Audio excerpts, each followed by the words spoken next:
በዝምታ ውስጥ የሚደበቁ ውሸቶች አንድ ታላቅ መኖሪያ ቤትን ወደ መቃብርነት ሲቀይሩት እስኪ ያስቡት።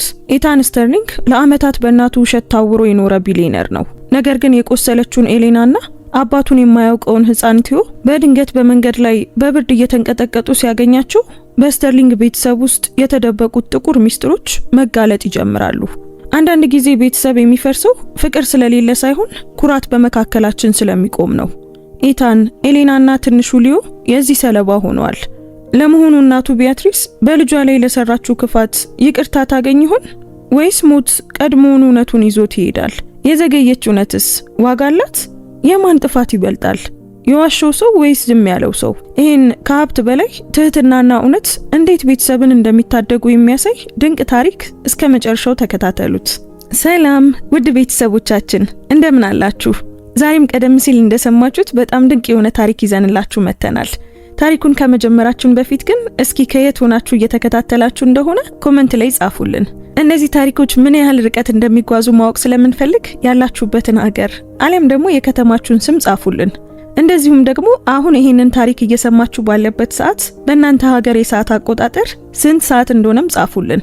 ውድ ቤተሰቦቻችን በእያላችሁበት የከበረ ሰላምታችን ይድረሳችሁ። አንዲት የደግነት ተግባር የሰውን ህይወት ትቀይራለች ብላችሁ የምታምኑ ከሆነ አሁኑኑ ላይክ አድርጋችሁ ጀምሩት። ምክንያቱም የእናንተ አንድ ላይክ ለቻናላችን እድገት ትልቅ ዋጋ አለው። እንደዚህ አይነት ድንቅ የሆኑ ታሪኮችን መስማት የሚያስደስታችሁ ከሆነ ሰብስክራይብ በማድረግ ቤተሰባችንን ተቀላቀሉ። በየቀኑ የምንለቃቸው ቆንጆ አዳዲስ ታሪኮች እንዳያመልጧችሁ የደወል ምልክቱን ተጫኑ። አሁን በቀጥታ ወደ ዛሬው ታሪካችን እንመለስ። እባክህን ኢታን ዝም ብለህ ተወን። ሴቲቱ እየተንቀጠቀጠ ያለ ሰውነቷ ጀርባ ትንሹን ልጅ እየሳበች በሹክሹክታ ተናገረች። ባለጸጋው ደነገጠ። ከ8 ዓመታት በፊት ኤሌና በማስታወሻ በባንክ ሰነድና በፈረሰ ቃል ኪዳን ከህይወቱ ወጥታ ነበር። ትዳራቸውን በገንዘብ የሸጠችው መስሎት ነበር። አሁን ግን በአንድ ቀዝቃዛ የሌሊት መንገድ ላይ የቀድሞ ሚስቱ በፈራረሰ የጎዳና መብራት ስር የተቀደደ ካፖርት ለብሳ ቆማለች። ከጀርባዋ የተደበቀው ሕፃንም ልክ እንደሱ አይነት አረንጓዴ አይኖች ነበሩት። ያ ልጅ ማን ነው? ኢታን በጎረነነ ድምጽ ጠየቃት። ኤሌና በፍርሃት ተመለከተችው። ከዚያም መላው ዓለሙ እንዲፈራርስ ያደረገውን አንድ ነገር ተናገረች። ያንተ ልጅ ነው። ኢታን ልቡ ወደ በረዶነት እንደተቀየረ ተሰማው። ምክንያቱም እሱ በቪላዎችና በቦርድ ክፍሎች ውስጥ በሚኖርበት ጊዜ አንድ ጊዜ ይወዳት የነበረችው ሴት በዝምታ ስትታገል ነበር። ደግሞም መኖሩን ፈጽሞ የማያውቀው ሕፃን ያላባት እያደገ ነበር። ነገር ግን ኢታን በዚያች ሌሊት የማያውቀው ነገር ቢኖር ቤተሰቡን ያፈራረሰው ሰው በገዛ ቤት ውስጥ ተቀምጦ እንደነበር ነው። ኢታን ስተርሊንግ አንድ ሰው ሊገዛው የሚችለው ነገር ሁሉ ነበረው። ነገር ግን ሰላም ሊሰጠው የሚችል ምንም ነገር አልነበረውም። በዚያች ሌሊት የ36 ዓመቱ ባለጸጋ በክሪስታልና በወርቅ ቻንዲለሮች ስር ቆሞ ሳለ በከተማ ውስጥ ያሉ ባለጸጎች እንደ ንጉስ ያወድሱት ነበር። ኢታን ረጅም፣ ዝነኛና ትዕዛዝ ሰጪ ሰው ነበር። በገባበት ክፍል ሁሉ ስሙ ኃይልን የሚያንጸባርቅ ሰው። ወንዶች እሱን መሆን ይፈልጋሉ፣ ሴቶች ደግሞ ከጎኑ መቆም ይፈልጋሉ። ካሜራዎች ይከታተሉታል፣ የንግድ አጋሮች ፈገግ ይሉለታል። ነገር ግን ከዚህ ውስጥ አንዳቸውም በደረቱ ውስጥ ያለውን ባዶነት አልነኩትም። እጅ ተጨባበጠ፣ ራሱን ነቀነቀ፣ አጭር መልሶችንም ሰጠ። ከዚያም ወጣ። ወደ ጥቁር የቅንጦት መኪናው የኋላ በር ሲገባ ቀዝቃዛው የሌሊት አየር ፊቱን ሲመታው ተሰማው። ከረባቱን አላላና ራሱን በመቀመጫው ላይ አስደገፈ። ሹፌሩ ከሚያንጸባርቀው ሆቴል መኪናውን ሲያሽከረክር ለጥቂት ጊዜ የከተማው መብራቶች በጠቆረው መስኮት በኩል ደብዝዘው ታዩ። ከዚያም ስልኩ ጠራ። ኢታን ስክሪኑን ተመለከተና መንጋጋው ጠነከረ። እናቱ ቢያትሪስ ስተርሊንግ ነበረች። ቢያትሪስ ከምንም ነገር በላይ የቤተሰብ ስምን፣ ሀብትንና ደረጃን የምታከብር ኩሩና ተቆጣጣሪ ሴት ነበረች። ለዓለም እሷ ውብ ነበረች። ለኢታን ግን ለረጅም ጊዜ የታዘዘው ድምጽ ነበረች። አቤት እናቴ ብሎ መለሰ። ኢታን አለች ቢያትሪስ በለሰለሰ ድምጽ። በጣም ቀድመህ ወጣ። ሴሬና ቶርን እንደገና ስላንተ እየጠየቀች ነበር። ኢታን አይኖቹን ጨፈነ። እማዬ ፍላጎት የለኝም፣ ግን ሊኖርህ ይገባል ቢያትሪስ መለሰች። እሷ ከመልካም ቤተሰብ ነው የመጣችው። ያንተን ዓለም ትረዳለች። ባለፈ ታሪክ ውስጥ መኖርህን የምታቆምበት ጊዜ ደርሷል። ድምፁ ቀዘቀዘ። እማዬ እየነገርኩሽ ነው፣ ምንም ፍላጎት የለኝም። ዝምታ ሰፈነ። ከዚያም ቢያትሪስ ሁልጊዜ የምትሰጠውን ማስጠንቀቂያ ሰጠች። እንዳንተ ያለ ሰው ከጎኑ የምትቆም ትክክለኛ ሴት ታስፈልገዋለች፣ ሌላ ስህተት አይደለም። ስልኩ ተዘጋ። ነገር ግን ቃላቶቿ እንደ መርዝ ነበሩ። ኢታን ስልኩን ቀስ ብሎ አወረደ። ሌላ ስህተት። ማንን ማለቷን እንደሆነ በትክክል ያውቅ ነበር። በእርግጥ 8 ዓመታት አልፈዋል።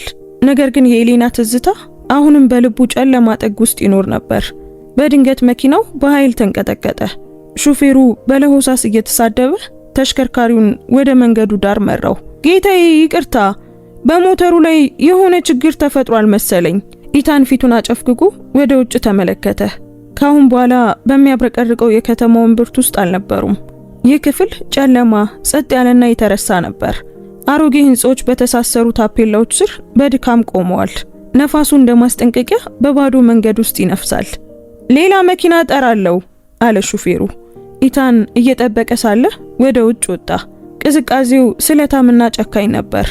እጆቹን በካፖርቱ ውስጥ ከተተና በትዕግስት ማጣት ዙሪያውን ተመለከተ። ከዚያም አያት። በተዘጋ ሱቅ ደጃፍ አቅራቢያ በደካማ የጎዳና መብራት ስር አንዲት ቀጭን ሴት የደበዘዘ ካፖርት ለብሳ ቆማለች። 2 ትናንሽ የሸቀጣሸቀጥ ቦርሳዎችን ይዛ ነበር። ነፋሱም ልብሷን ከቅዝቃዜው ለመከላከል በቂ እንዳልሆኑ በሚያሳይ ሁኔታ ያንቀሳቅሰው ነበር። ራሷን ዝቅ አድርጋለች። ትከሻዎቿ ይንቀጠቀጣሉ። በመጀመሪያ ኢታን ዝም ብሎ ተመለከተ። ከዛም ፊቷን ቀና አደረገች። ዓለም ቆመች። ኤሌና ሲል በሹክሹክታ ተናገረ። ትንፋሹ ተቆራረጠ። ሰውነቱ ደነዘዘበት። ይህች በአንድ ወቅት በሙሉ ልቡ ይወዳት የነበረችው ኤሌና ስተርሊንግ አሳልፋ የሰጠችው ብሎ ያመነውና ወደ ኋላ ሳታይ የጠፋችው የቀድሞ ሚስቱ ነበረች። ነገር ግን ይህች እሱ የሚያስታውሳት ኤሌና አልነበረችም። ይህች ሴት የደከመች ያለቀችና የምትሰበር ትመስል ነበር። ኢታን ሌላ እርምጃ ከመውሰዱ በፊት አንድ ትንሽ ልጅ ከጥላው ውስጥ እየሮጠ ወጣና እጇን ያዘ። ከ7 ዓመት አይበልጥም ነበር። ከጎኗ ተጣብቆ ቆመና በትልልቅና ንቁ አይኖች ወደ ኢታን ቀና ብሎ ተመለከተ። ኢታን እንደገና ደነገጠ። እነዚህ አይኖች አረንጓዴ ነበሩ፣ ልክ እንደሱ አረንጓዴ አይኖች እና በዚያ ቀዝቃዛና መራራ ሌሊት ምንም የማይፈራው ኃያሉ ባለጸጋ ከብዙ ዓመታት በኋላ ሲንቀጠቀጥ ተሰማው። በተከተለው ከባድ ዝምታ ውስጥ ኢታን መንቀሳቀስ አልቻለም። በመብረቅ እንደተመታ ሰው በዚያ በረዶ በሚጥል መንገድ ላይ ቆመ። እሷን ልክ እንደ ትዝታና እንደ ቁስል በፊቱ ቆማ ሲያያት ተገረመ። 8 ዓመታት፣ 8 ረጅም ዓመታት፣ የቁጣ የመራራነትና መልስ የሌላቸው ጥያቄዎች የነበሩበት ዓመታት። አሁን ግን እዚህ ነበረች፣ በህልሙ ወይም በትዝታው አይደለም። እዚህ ፊት ለፊቱ። ኤሌና አለ እንደገና። በዚህ ጊዜ ግን ድምጹን ከፍ አድርጎ ነበር። ስሟን መጥራቱ የማይቻለውን ነገር ትርጉም እንዲሰጠው የሚያደርግ ይመስል። ጣቶቿ የትንሹን ልጅ እጅ አጥብቀው ያዙ። በፍርሃት ተመለከተችው። በጥፋተኝነት ስሜት አይደለም፣ በአፍረትም አይደለም፣ በፍርሃት። ያ እይታ ከምንም በላይ ኢታንን ረበሸው። እሱ በአንድ ወቅት የሚያውቃት ኤሌና ለስላሳ፣ ከባድ ቀናቶቹን እንኳን የምታለሰልስ ጸጥ ያለ ጥንካሬ ያላት ወጣት ሴት ነበረች። እሷ ወደ ህይወቱ የገባችው ስኬት ቀድሞውኑ ቀዝቃዛ ባደረገው ጊዜ ነበር እና በሆነ መንገድ ጨለማ መሆናቸውን ባላወቃቸው ክፍሎች ውስጥ ብርሃን አምጥታ ነበር። እሷ በቀላሉ ትስቃለች፣ በደግነት ትናገራለች። እሱ ስለ ሰላም እንኳን ባላመነበት ጊዜ እሷ በፍቅር ታምን ነበር። አሁን ያቺው ሴት ፊት ለፊቱ እየተንቀጠቀጠች ቆማለች። በእርግጥ አንቺ ኤሌና ነሽ? ኢታን በዝቅተኛና በተቀየረ ድምጽ ጠየቃት። ከንፈሮቹ በትንሹ ተከፈቱ። ላፍታ ስሙን እንደድሮ በለሰለሰና በፍቅር ስሜት የምትጠራው መስሎት ነበር፣ ግን አላደረገችውም። አይኖቿን ዝቅ አድርጋ ሰላም አቶ ስተርሊንግ አለች። ቃላቱ ከጥፊ በላይ በረቱበት። አቶ ስተርሊንግ ኢታን አይደለም፣ ባልም አይደለም፣ በአንድ ወቅት ተወዶ የነበረው ሰው እንኳን አይደለም። ባዕድ። አሁን እሱ ማለት ያ ነበር፣ የታወቀ ፊት ያለው ግን ባዕድ የሆነ ሰው። ኢታን ተከዘ። ነገር ግን ጉሮሮ እንደታነቀ ተሰማው። ለምንድነው እንደዚህ የምትጠሪኝ? ኤሌና ወዲያውኑ አልመለሰችም። ትንሹ ልጅ አሁንም እጇን እንደያዘ ወደሷ ጠጋለ። ቀና ብሎ ተመለከታት። ከዚያም ወደ ኢታን፣ ግን ምንም አልተናገረም። የኢታን አይምሮ በከፍተኛ ህመም ወደ ኋላ ተመለሰ። ከተጋቡ በኋላ ኤሌናን ለመጀመሪያ ጊዜ ወደ ቤት ያመጣበትን ጊዜ አስታወሰ። ያኔ ኩሩ ነበር፣ ኩሩ እና እርግጠኛ። ሰርጋቸው በእርግጥ ታላቅ አልነበረም፣ ግን እውነተኛ ነበር። ቤተ ክርስቲያን፣ ጥቂት አበቦች፣ በአይኖቻቸው ውስጥ እንባ ያለ የተነገሩ ቃላቶች። በቃ ኤሊና እሱን ከተመለከተችበት ሁኔታ እሱ ከገንዘቡ በላይ ከስተርሊንግ ስም በላይ እንደሆነ ታውቅ ነበር። ሊወደድ የሚገባው ሰው አድርጋ ተመልክታው ነበር። ነገር ግን ቢያትሪስ እሷ በጭራሽ በዚያ መንገድ አላየችውም። እናቱ ከራስ እስከ እግሯ ለክታው ያየችው እርሷ እንደ ውርደት የምትቆጥረውን ነገር ብቻ ነበር። ድሃ ቤተሰብ፣ ተራ ልብሶች፣ ሀያላን ዘመዶች የሌሏት ሴት፣ ምንም ማህበራዊ ዋጋ የሌላት። የቢያትሪስ ፈገግታ በሰው ፊት ጨዋነት የተሞላ ቢሆንም በድብቅ ግን ቀዝቃዛ ነበር። ቃላቶቿ ልክ እንደ ቢላዋ የተሳሉ ነበሩ። እሷ የዚህ ቤተሰብ አባል አይደለችም ኢታን። ከአንድ ጊዜ በላይ ይህንን ተናግረዋለች። እንደዛ ያለች ሴት ወደ ታች ብቻ ነው የምትጎትትህ። ከዚያም ሁሉም ነገር የተሰበረበት ቀን መጣ። ኢታን አሁንም የመኝታ ቤታቸው ባዶነትን ያስታውሳል። ቁም ሳጥኑ በከፊል የጸዳ የተተወ ማስታወሻ፣ ቢያትሪስ ከዚያ በኋላ በፊቱ ያስቀመጠቻቸው ሰነዶች፣ የባንክ መዝገብ፣ ክፍያ፣ ማስረጃ፣ እሷ እንዳለችው ገንዘብ ወስዳ የሄደችበት፣ ወጣቷ ሚስቱ ፍቅሩን በገንዘብ እንደለወጠች የሚያሳይ ማስረጃ። አምኖት ነበር። አሁን ደግሞ በቅዝቃዜው ውስጥ ከልጅ ጋር ቆማ እንደገና አያት እና ያ የድሮ እርግጠኝነት መሰነጣጠቅ ጀመረ። ምንም ያሸነፈች ሴት አትመስልም። የተረፈች ሰው ትመስል ነበር። ኤሊና ቀስ ብላ ወደ ኋላ ተመለሰች። መሄድ አለብን። ኢታን ልጁን አንድ ጊዜ ደግሞ ተመለከተው። እነዚህ አረንጓዴ አይኖች፣ የሷን እጅ የጨበጠው ትንሽ ልጅ፣ ያ ጸጥተኛና ንቁ ፊት። ኤሊና ዞር ብላ መራመድ ስትጀምር ኢታን አላስቆማትም። እዚያው ቆሞ ከልጁ ጋር በሌሊቱ ጨለማ ውስጥ ስትጠፋ ተመለከተ። በዚህ መሃል በውስጡ ያልተለመደ ነገር ተፈጠረ። ቁጣ አይደለም፣ ጥላቻም አይደለም፣ ይልቁኑ ፍርሃትና ተስፋ ነበር። የሚቀጥሉት ጥቂት ደቂቃዎች ካለፉት 8 ዓመታት በላይ ረጅም መስለው ተሰሙ። ኢታን እንደገና አልተጣራም፣ አልሮጠም።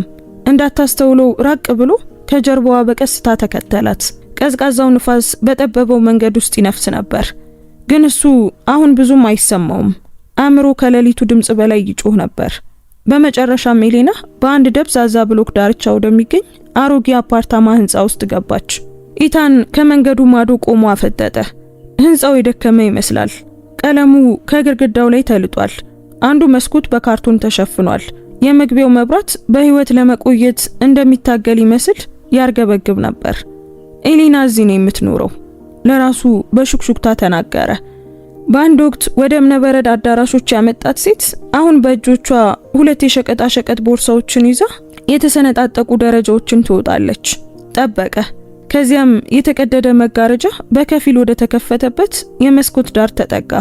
ከዚያ ሆኖ ወደ አንዲት ትንሽ ክፍል ውስጥ ማየት ይችል ነበር። ክፍሉ በሚያሳዝን ሁኔታ ተራ ነበር። ጠባብ ጠረጴዛ፣ የማይመሳሰሉ 2 ወንበሮች፣ ጥግ ላይ ያለ ደካማ ማሞቂያ፣ ጥቂት ዕቃዎች ብቻ ያሉበት መደርደሪያ። የኢታን ደረት ጠበበ። በውስጥም ኤሊና ሸቀጣ ሸቀጦቹን አስቀመጠችና ለትንሹ ልጅ የድካም ፈገግታ አሳየችው። ኢታን እሱን በግልጽ ሲያየው ይህ የመጀመሪያው ነበር። ልጁ እድሜው 7 ዓመት ገደማ ቢሆን ነው። ለእድሜው በጣም ትንሽ ነው። ለስላሳ ጥቁር ጸጉርና በአጋጣሚ ያልመጡ ደማቅ አረንጓዴ አይኖች አሉት። በጸጥታ እምነት ከኤሊና አጠገብ ቆሟል። ስሙ ኢታን በቅርቡ እንደሚያውቀው ቴዮ ነበር። መጀመሪያ እጅህን ታጠብ አለች ኤሊና በቀስታ።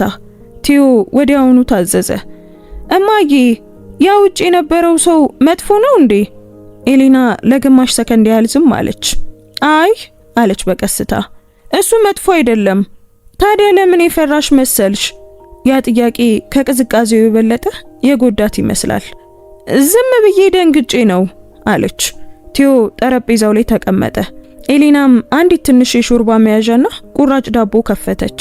ኢታን አብዛኛውን ሾርባ በልጁ ሳህን ውስጥ ስታፈስና ለራሷ ትንሽ ብቻ ስታስቀር ተመለከተ። ቴዮ ፊቱን አጨፈገገ። እማዬ፣ ያንቺ በጣም ትንሽ ነው። እኔ ቀድሞውኑ በስራ ቦታ በልቻለሁ። ኤሊና ዋሸች። ኢታን ውሸት መሆኑን አወቀ። አይኖቿን በምታዞርበት መንገድ ሊያየው ይችላል። ቴዮ በፍቅር ተቀበለው። ከራት በኋላ መሳል እችላለሁ? ኤሊና ደከም ባለ ፈገግታ አዎ፣ ግን መጀመሪያ ምግብህን ከጨረስክ ብቻ ነው እሺ አለች። ከጥቂት ደቂቃዎች በኋላ ቴዮ አንድ ወረቀት በኩራት አነሳ። ኤሊና ጠጋለች። ይህ ምንድን ነው ስትል ጠየቀች። ቴዮም ፈገግ አለ። የቤተሰብ ስዕል ነው እማዬ። የኢታን አይኖች ጠበቡ። በወረቀቱ ላይ 3 የሰው ምስሎች ነበሩ። አንዷ በግልጽ ኤሌና ነበረች፣ አንዱ ቴዮ፣ ሶስተኛው ሰው ከሁለቱም ይረዝማል። ኤሌና ሲል ኢታን በሹክሹክታ ተናገረ። በእጁ ስር መጋረጃው ተንቀሳቀሰ እና ኤሌና በድንገት ቀና ብላየች። እሱን በውጭ ስታየው አይኖቿ ፈጠጡ። ከጥቂት ጊዜ በኋላ በሩን ከፍታ ወደ መተላለፊያው ወጣች። በሩን ከጀርባዋ ዘጋችና ተከተልከኝ ስትል ዝቅ ባለ ድምፅ ጠየቀችው። ኢታን እሷን ተመለከተ። ከዚያም ወደ በሩ። እሱ ማን ነው? የኤሌና ፊት ተቀየረ። ፍርሃት መጀመሪያ መጣ፣ ከዚያም ህመም፣ ከዚያም የደከመና የመጨረሻ የሆነ ነገር። መሄድ አለብህ፣ መልስ እስክትሰጪኝ ድረስ አልሄድም። አይኖቿ በእንባ ተሞሉ። ድምጿ እንደ ጸና ነበር። ስሙ ቴዮ ይባላል። ኢታን አንድ እርምጃ ተጠጋ። ልጄ ነው ኤሌና። እውነቱ ራሱ ክብደት እንዳለው ሁሉ ለጥቂት ጊዜ አይኖቿን ጨፈነች። ስትከፍታቸው በቀጥታ ተመለከተችው። አዎ ቴዮ ልጅ ነው። ዓለም በዚህ ጊዜ አልቆመችም፣ ይልቁኑ ተሰባበረች። በዚያው ሌሊት የኤሌና የሚንቀጠቀጥ ኑዛዜ ዓለሙን ካፈራረሰው በኋላ የኢታን ዓለም ተሰባበረች። በውስጡ ማዕበል ይዞ ወደ ስተርሊንግ መኖሪያ ቤት ተመለሰ። ታላቁ ቤት በሀብትና በኩራት እያበራ ፍጹም ጸጥታ ውስጥ ነበር። ነገር ግን ለኢታን ገና ትቶት ከመጣው መንገድ በበለጠ ቀዝቃዛ ሆኖ ተሰማው። ካፖርቱን ሳያወልቅ በእብነበረድ አዳራሽ ውስጥ አለፈ። እጆቹ ተቆልፈው ነበር። መንጋጋው ጠንክሯል። ከብዙ ዓመታት በኋላ ለመጀመሪያ ጊዜ ወደ ቤት የመጣው እንደ ልጅ አልነበረም። ይልቁኑ መልስ ፍለጋ እንደመጣ ሰው ነበር። ቢያትሪስ ስተርሊንግ በሳሎን ውስጥ ነበረች። ልክ እንደ ሁልጊዜው በተረጋጋ ሁኔታ የሻይ ብርጭቆ በእጇ ይዛለች። በልምድ ውበት ቀና ብላ ተመለከተችው። ዘግይተሃል አለች። ዝግጅቱ ያን ያህል አሰልቺ ነበር? ኢታን አልተቀመጠም። ኤሌና በህይወት አለች። ኩባያው በቢያትሪስ ከንፈሮች መካከል በግማሽ መንገድ ደነዘዘ። ለአንድ ሰከንድ ብቻ ፊቷ ተቀየረ። ከዚያም ጭንብሉ ተመለሰ። ኤሌና ደገመችው። ከነዚህ ሁሉ ዓመታት በኋላ ኢታን በቁጣ ተናገረ። ዛሬ ማታ ይቻታለሁ። ቢያትሪስ ኩባያውን ቀስ ብላ አስቀመጠችው። እና በትክክል ምን ፈለገች? ኢታን አፈጠጠባት። ታውቂ ነበር እማዬ። ደረቅ ሳቅ ሳቀች። ኢታን እባክህን፣ ያቺ ሴት ከ8 ዓመት በፊት ጠፍታለች። በድንገት ከተመለሰችም ምክንያቱ ግልጽ ይመስለኛል። ምንድነው ምክንያቱ እማዬ? ገንዘብ ነው፣ ሌላ ምንም ሊሆን አይችልም አለች ቢያትሪስ ያለምንም ሀፍረት። እንዳንተ ያሉ ሰዎች እንደሱ ያሉ ሴቶችን ይስባሉ። ይህ እኮ ግልጽ ነው። ኢታን ተጠጋ። እማዬ በመንገዱ ላይ በቅዝቃዜ ስትሰቃይ ነበር። ቢያትሪስ ትከሻዋን ሰበሰበች። ልጄ ትወና ነው። ድምፁ ዝቅ አለ። ልጁስ? በዚህ ጊዜ የቢያትሪስ አይኖች ተሳሉ። የምን ልጅ? ከሷ ጋር ያለው ህፃን። ዝምታ ሰፈነ። ከዛም ቢያትሪስ ቆይ ልገምት፣ ያንተ ልጅ እንደሆነ እየነገረች ነው አይደል? አለች። ኢታን ምንም አላለም። ያ ዝምታ በቂ ነበር። ቢያትሪስ ቆመች። የምርህን ሊሆን አይችልም ልጄ። እማዬ መልሽልኝ፣ ለማይረባ ነገር መልስ አያስፈልገኝም ስትል ተቆጣችሁ። ያቺ ሴት በአንድ ወቅት በእንባና በጣፋጭ ቃላት አጥምዳሃለች። አሁን ደግሞ ከልጅ ጋር ተመልሳለች። የሚገርም ነው። የኢታን ፊት ጠቆረ። ለዚህ በጣም የተዘጋጀች ትመስያለሽ። ቢያትሪስ እጆቿን አጣመረች። ልጇን ከሌላ ስህተት የምትጠብቅ እናት ነው የምመስለው። ያኔ ሰማው። ጭንቀት፣ ድንጋጤ አይደለም፣ ቁጥጥር ብቻ ነበር። በህይወቱ ሙሉ ጥበብ መስሎት የተሳሳተው ያው ቀዝቃዛ ቁጥጥር። አቶ ስተርሊንግ ብላን የጠራችኝ አለ ኢታን በቀስታ። ቢያትሪስ ፊቷን አጨፈገገች። ምን? የፈራች ትመስል ነበር። አይኖቿ ከሱ አይኖች ጋር ተቆለፉ። ለምንድነው እኔን የምትፈራኝ እማዬ? የቢያትሪስ ድምጽ ወደ በረዶነት ተቀየረ። ምክንያቱም ጥፋተኛ ሰዎች እንደዛ ናቸው፣ ሁልጊዜም ይፈራሉ። ነገር ግን በክፍል ውስጥ የሆነ ነገር ተቀይሯል። ኢታን ሊሰማው ይችላል። እናቱ በጣም ፈጣን፣ በጣም እርግጠኛ ነበረች። በእውነት የደነገጠች ሴት ጥያቄዎችን ትጠይቃለች። ቢያትሪስ ግን ክሶችን ብቻ ነው የሰጠችው። ቀስ ብሎ ተነፈሰ። ከሄደች በኋላ አይተሻታል እማዬ? አነጋግረሻታል? አይ አላየኋትም፣ አላናገርኳትም። እሺ እንድትሄድ ገንዘብ ከፍለሻታል? የቢያትሪስ አገላለጽ እንደ ድንጋይ ጠነከረ። አነጋገርህን አስተካክል። ኢታን መራራ ሳቅ ሳቀ። ያ መልስ አይደለም እማዬ፣ ምንም አይነት ማብራሪያ መስጠት አይጠበቅብኝም አለች። ያቺ ልጅ ታሪክ ብቻ ናት። አይ ከእንግዲህ አይደለችም። ኢታን ድምፁ ዝቅተኛና አደገኛ ሆኖ ወጣ። የኔ አይኖች ወደኔ እየተመለከቱ በቅዝቃዜ ውስጥ የሚቆም ምንም ታሪክ የለም። የቢያትሪስ መረጋጋት በመጨረሻም ተሰበረ። ያቺ ሴት አይምሮውን እንድትመርዘው አትፍቀድ ኢታን። ኢታን ለረጅም ጊዜ ዝም ብሎ አፈጠጠባት። ከዚያም ዞር ብሎ ወጣ። ከጀርባው ቢያትሪስ ኢታን ተመለስ እያለች ጠራችው። እሱ ግን አልቆመም። ከግማሽ ሰዓት በኋላ በግል የጥናት ክፍል ውስጥ ኢታን ስልክ ደወለ። የመለሰው ሰው ጁሊያን ቫንስ ነበር። የቀድሞ መርማሪና ኢታን ከሚያምናቸው ጥቂት ሰዎች አንዱ ነው። ጁሊያን ዝምተኛ፣ ጥንቁቅና ታማኝ፣ ከምቾት ይልቅ ለእውነት የሚጨነቅ ሰው ነበር። ጁሊያን አለ ኢታን ጨለማውን መስኮት እያየ። ከ8 ዓመት በፊት የተቀበረ ነገር እንድትከፍትልኝ እፈልጋለሁ። ምንድነው የምፈልገው? የኢታን ድምፅ ጠነከረ። የሚስቴን መጥፋት። አጭር ዝምታ ሰፈነ። ከዚያም ጁሊያን ዛሬ ማታ ጀምራለሁ ብሎ መለሰለት። ጥሪው ካበቃ በኋላ ኢታን በጨለማው ውስጥ ብቻውን ቀረ። እንቅልፉ ፈጽሞ አልመጣም። የኤሊናን የፈሩ አይኖች ድምጿንና ከጎኗ የቆመውን ትንሽ ልጅ ምስል እያሰበ ተቀመጠ። ከ8 ዓመታት በኋላ ለመጀመሪያ ጊዜ ኢታን የማይታሰበውን ለማሰብ ለራሱ ፈቀደ። ምናልባት ኤሊና በጭራሽ አሳልፍ አልሰጠችው ይሆናል። በሚቀጥለው ምሽት እንቅልፍ አልባ ሌሊትና ብቻውን የማይተው ጥያቄዎች ከሞሉበት ጠዋት በኋላ ኢታን ወደ አሮጌው አፓርታማ ህንጻ ተመለሰ። በዚህ ጊዜ በቁጣ አልመጣም። የመጣው በምግብ በመድኃኒትና ከኩራት በከበደ ዝምታ ነበር።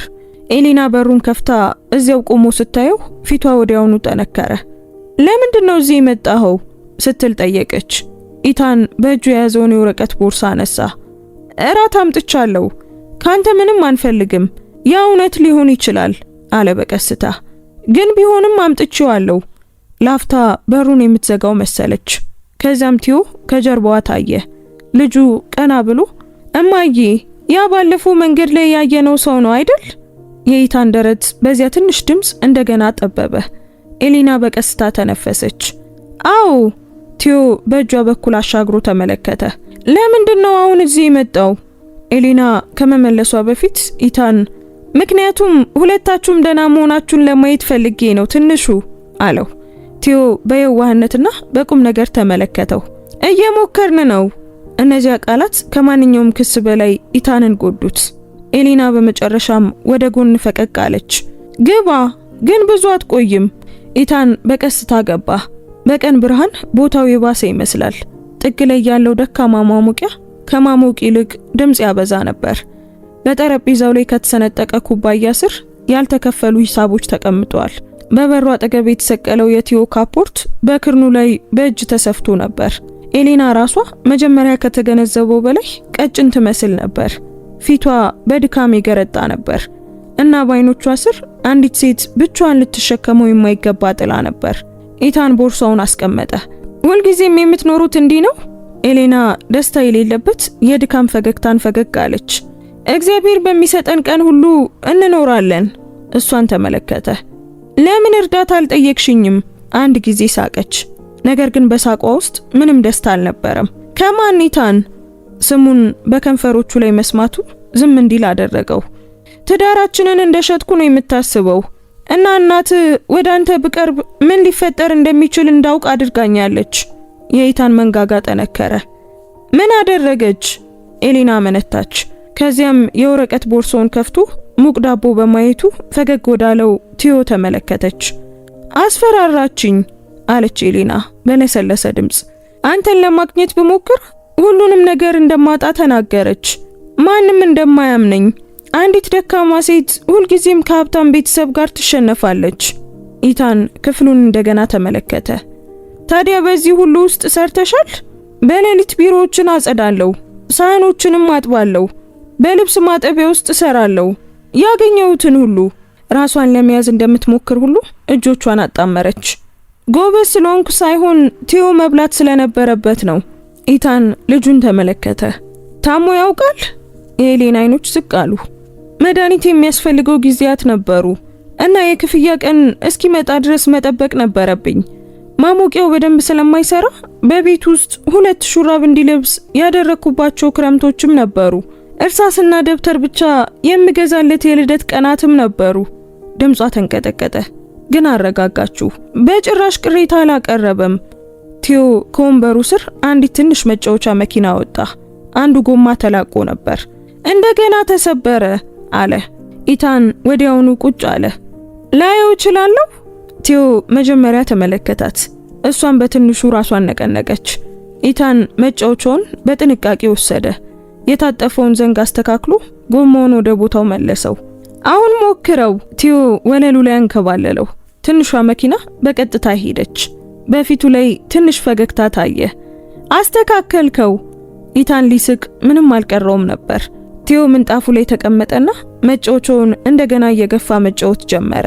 ካፍታ ቆይታ በኋላ ቀና ብሎ አየውና አንተም መጫወት ትፈልጋለህ እንዴ? ኢታን ወደ ኤሌና የት አደረገና ከልጁ ፊት ለፊት ወለሉ ላይ ተቀመጠ። እሺ። ለጥቂት ጸጥታ የሰፈነባቸው ደቂቆች ክፍሉ ተቀየረ። ሙሉ በሙሉ አይደለም፣ በተአምርም አይደለም፣ ግን በቂ በሆነ ሁኔታ።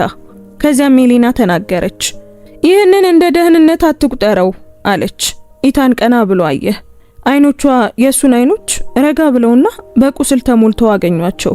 ቢያትሪስ ስተርሊንግ አደገኛ ናት። የኔ ዝምታ በጭራሽ ክህደት አልነበረም። ኢታን እጇን ደረቷ ላይ ጫነች። ለመትረፍ የተደረገ ነበር እና በመካከላቸው ልጅ ባለበት በዚያ አሮጌ ወለል ላይ ተቀምጠው እውነቱ ከየአቅጣጫው ሲጫናቸው ኢታን እሷ ብቻዋን ስለተሰቃየችበት ህይወት ሙሉ የአፍረት ስሜት ተሰማው። በዚያው ሌሊት ቆይቶ ኤሌና ዝምቷ ለመትረፍ እንደነበር ስትናገር ከሰማ በኋላ ኢታን ይህ የህመም ጉዳይ ብቻ እንደሆነ ማስመሰሉን አቆመ። አሁን ከእውነቱ ጋር ጦርነት ተጀምሯል። ስልኩ ሲጠራ በግል የጥናት ክፍል ውስጥ ነበር። ጁሊያን! ኢታን ወዲያውኑ መለሰ። በሌላኛው በኩል ጁሊያን ቫንስ ነበር። ጉዳዩ ለማንም የማይነገርና በጣም ጥንቃቄ የሚፈልግ ሲሆን ኢታን የሚያምነው የግል መርማሪ። ጁሊያን በ40ዎቹ ዕድሜ ውስጥ የሚገኝ ጥንቁቅ፣ ስርዓት ያለውና እርግጠኛ ነገር ሲኖረው ብቻ በመናገር የሚታወቅ ሰው ነበር። የድሮውን ሹፌር አገኘሁት አለ ጁሊያን። ስሙ ሃሮልድ ቤንተን ይባላል። አሁን ጡረታ ወጥቷል። ከከተማው ውጪ ለብቻው ነው የሚኖረው። ኢታን ከወንበሩ ተነሳ። እና እሱ ተናገረ? አዎ፣ ይህንን ራስ መስማት አለብህ። ከአንድ ሰዓት በኋላ ኢታን ቀዝቃዛ ቡናና የጸጸት ሽታ በሚሸት ትንሽ ኩሽና ውስጥ የሚንቀጠቀጡ እጆች ካሉት አዛውንት ፊት ለፊት ተቀመጠ። ሃሮልድ ጠረጴዛውን እንጂ ኢታንን አላየውም ነበር። በጭራሽ ችግር ፈልጌ አልነበረም ጌታዬ። የኢታን ድምፅ ጠንካራ ነበር። እንግዲያውስ እውነቱን ተናገር። ሃሮልድ ተከዘ። እናት ከ8 ዓመት በፊት ደወለችልኝ። ወይዘሮ ኤሌናን ከከተማው ውጪ እንዳደርሳትና ተመልሳ እንዳትመጣ ግልጽ እንዳደርግላት ነገረችኝ። ኢታን ደነዘዘ። አስፈራራቻት? ሃሮልድ ቀና ብሎ አንገቱን ነቀነቀ። በመጀመሪያ በገዛ አፉ አልነበረም፣ ግን እንድትፈራ የሚያደርጉ ሰዎች በአቅራቢያዋ ነበሩ። ለወይዘሮ ኤሌና አንተን ካገኘች ነገሮች እየባሱ እንደሚሄዱ ነገረቻት። የኢታን እጆች ጠነከሩ። እና አንተም ታዘዝክ? የሃሮልድ አይኖች በፍርሃት ተሞሉ። ታዘዝኩ፣ ግን እግዚአብሔር ይቅር እንዲለኝ ብዙ ጊዜ ለምኛለሁ። ወንበሩ ወለሉን እስከሚፍቅ ድረስ ኢታን በፍጥነት ቆመ። ጁሊያን ጣልቃ ገባ። ገና ሌላም አለ። በሚቀጥለው ጧት ኖራቤል የተባለች ጡረተኛ የባንክ ሰራተኛ አገኙ። አሮጌ ሚስጥሮች አሁንም ሊመጡ እንደሚችሉ ሁሉ በየጊዜው ወደ በሩ የምታይ ተጨናቂ ሴት። የፎቶኮፒ ወረቀት በጠረጴዛው ላይ ገፋች። እናትህ እንደ ማስረጃ የተጠቀመችበት የገንዘብ ዝውውር ይህ ነው። ኢታን አፈጠጠበት። ቢያትሪስ ከ8 ዓመት በፊት ያሳየችው ያው መዝገብ ነበር። ኖራ ወደ ሁለተኛው ገጽ ጠቆመች። ግን ይህ ክፍል ተደብቆ ነበር። ገንዘቡ በኤሌና አካውንት ውስጥ አልቆየም። በሌላ አካውንት በኩል ተመልሶ ወደ ቢያትሪስ ስተርሊንግ የግል ፈንድ ገብቷል። ኢታን በድንገት ቀና ብሎ አየ። እናት ክፍያውን አስመስላ ሰርቷለች እያልሽኝ ነው? አዎ አለች ኖራ በቀስታ። ዝም እንድል ተነግሮኝ ነበር። ኢታን የተሰበረ ትንፋሽ አወጣ። አምላኬ ሆይ! ከሰዓት በኋላ ጁሊያን አንድ የመጨረሻ ኢንቨሎፕ ይዞ ተመለሰ። እነዚህን ከእናት የቀድሞ ረዳት ጋር በተያያዘ የማከማቻ ፋይል ውስጥ አገኘኋቸው አለ። ኢታን ጥቅሉን በማይረጋጉ እጆቹ ወሰደ። በውስጡም በርካታ ደብዳቤዎች ነበሩ። ሁሉም በኤሊና የእጅ ጽሑፍ ለሱ የተጻፉ። የመጀመሪያውን እንኳን ሳይከፍት ደረቱ ጠበበ። ኢታን እባክህ እመነኝ፣ አንተን መውደድ ስለተውኩ አይደለም የሄድኩት ስለፈራው ብቻ ነው። በከፍተኛ ድንጋጤ ተቀመጠ። ሌላ ደብዳቤ። ልጅህን ተሸክሜያለሁ ኢታን፣ ምን እንደማደርግ አላውቅም። ትመጣለህ ብዬ ጸለይኩ፣ ግን እናትህ ዳግመኛ ልታየኝ እንደማትፈልግ ትናገራለች። እና ሌላም። ይህ ደብዳቤ አንተ ጋር ከደረሰ እባክህን ፈልገን ኢታን፣ እባክህ ልጃችን አባቱ እንደማያስብለት እያሰበ እንዲያድግ አታድርገው። ኢታን አፉን ያዘ። ትከሻዎቹ ተንቀጠቀጡ። ለዓመታት እሱ እንደተተወ አምኖ ነበር። ለዓመታት ቁጣውን እየመገበ ጥንካሬ ብሎ ጠርቶት ነበር። ነገር ግን ኤሊና ያን ሁሉ ጊዜ ስትጠራውና ስትፈልገው ነበር። ጌታዬ አለ ጁሊያን በቀስታ፣ ይቅርታ አድርግልኝ። የኢታን ድምፅ ተሰባበረ። ጻፈችልኝ፣ ለመነችኝ፣ እኔ ግን በጭራሽ አልመጣሁም። በዚያ ምሽት ከልጅነቱ ጀምሮ ለመጀመሪያ ጊዜ ኢታን ለብቻው ቤተክርስቲያን ገባ። ጸጥ ያለ ነበር። ካሜራዎች የሉም፣ የቦርድ አባላትም የሉም፣ ሀብት የለም። የእንጨት ወንበሮች፣ ባለቀለም መስታወትና ሰውን ለራሱ የሚያጋልጥ ጥልቅ ዝምታ ብቻ ነበር። በስተጀርባ ተቀመጠና ራሱን ደፋ። አምላኬ ሲል በሹክሹክታ ተናገረ። ድምፁ በሐዘን ጎርንኖ ነበር። ታውሬ ነበር፣ ኩሩ ነበርኩ፣ እሷን አሳጣኋት፣ ልጄንም አባት አሳጣሁት። አይኖቹን አጥብቆ ጨፈነ። እንደኔ ላለው ሰው እባክህን ምህረት ስጠው፣ ጥበብ ስጠው አምላኬ፣ ድፍረትን ስጠኝ፣ ይህንን ለማስተካከል አንድ እድል ብቻ ስጠኝ። እና በዚያ ዝምታ ውስጥ ኢታን ስተርሊንግ በመጨረሻም ከሁሉም የከፋውን እውነት ተረዳ። ኤሊና ከእርሱ ርቃ አልሄደችም፣ ከሱ ተሰርቃ ነበር። በሚቀጥለው ጧት በኤሊና ደብዳቤዎች ውስጥ ያለው እውነት በልቡ ዙሪያ ያለውን የመጨረሻ ግንብ ካፈረሰ በኋላ ኢታን ሌላ 1 ሰዓትም አላባከነም። ልክ ፀሐይ ስትወጣ ኤሊና አፓርታማ ደረሰ። በሩን ስትከፍት የደከመችና ጥንቁቅ ትመስል ነበር። ለምንድነው በዚህ ጧት የመጣኸው? ኢታን አይኖቿን ተመለከተ። ምክንያቱም ቀድሞውኑ ብዙ ጊዜ አጥቻለሁ። ምንም አላለችም። በግል ክሊኒክ ቀጠሮ ይዣለሁ ሲል ቀጠለ። ላንቺና ለቴዎ ዝም ብሎ ምርመራ ነው። የኤሊና የመጀመሪያ መልስ በፍጥነት መጣ። አይ እባክህ። ቴዎ ከሚስልበት ትንሽ ጠረጴዛ ቀና ብሎ አየ። ምርመራ ምንድነው? ኢታን ጥንካሬህንና ጤናህን ዶክተር ዝም ብሎ የሚያይበት ነገር ነው ሲል መለሰለት። ቴዎ አሳማኝ መስሎ እንደታየው ሁሉ አንገቱን ነቀነቀ። ያመኛል እንዴ? አይ አለ ኢታን። እኔ መረዳት እስከቻልኩት ድረስ አያምህም። ኤሊና ቀስ ብላ ተነፈሰች። እኔ ምጽዋት አልፈልግም ኢታን። ኢታን ተጠጋ። ነገር ግን ድምጹን ለስላሳ አድርጎ እንግዲያውስ ምጽዋት አትበዩ። አንድ ነገር በትክክል ለማድረግ እንደሚሞክር አባት ብቻ ቁጠሪው። ያ ዝምታ እንደገና ከባድ ነበር፣ ህመም ያለው ዝምታ። በመጨረሻም ኢታን ወደ ቴዎ ተመለከተች። ከዚያም መልሳ ወደ ኢታን አንድ ጊዜ ብቻ አለች። ያ ብቻ ነው። ከ1 ሰዓት በኋላ ኤሊና ለብቻዋ ስትታገል ከነበረችበት የከተማው ክፍል ርቆ ወደሚገኝ የግል የሕክምና ክሊኒክ ገቡ። ቴዎ መጀመሪያ ላይ ከኤሊና ጋር ተጣብቆ ነበር። እጇን ይዞና ዙሪያውን በጉጉትና በጥንቃቄ አይኖች እየተመለከተ ነበር። የተቀበላቸው ዶክተር ናኦሚ ካርተር ነበሩ። ረጋ ያሉ፣ መካከለኛ እድሜ ያላቸው፣ ደግ አይኖችና በክፍል ውስጥ ያለውን ውጥረት የሚቀንስ የሚመስል የተረጋጋ ድምጽ ያላቸው ሐኪም። መጀመሪያ ቴዎን ሰላም አሉት። ይህ ወጣት ማን ነው ሲሉ በፈገግታ ጠየቁ። ቴዎ ትንሽ ቀና አለ። እኔ ቴዎ ነኝ። እሺ ቴዎ አሉ ዶክተር ካርተር በፍቅር ተሞልተው። ብልህ ጥያቄዎችን የምትጠይቅ ሰው ትመስላለህ። ቴዎ ኢታንን አየት አድርጎ ከዚያም እሷን እየተመለከተ አንዳንዴ ብሎ መለሰ። ያቺ ትንሽ ቅጽበት ክፍሉን አላላችሁ። ምርመራዎች ቀላልና ጸጥ ያሉ ነበሩ። ቴዎ በትህትና መለሰ። ኤሊና ደህና እንደሆነች ለመናገር ሞከረች። ኢታን ብዙም ሳይናገር በአቅራቢያው ዝም ብሎ ቆመ።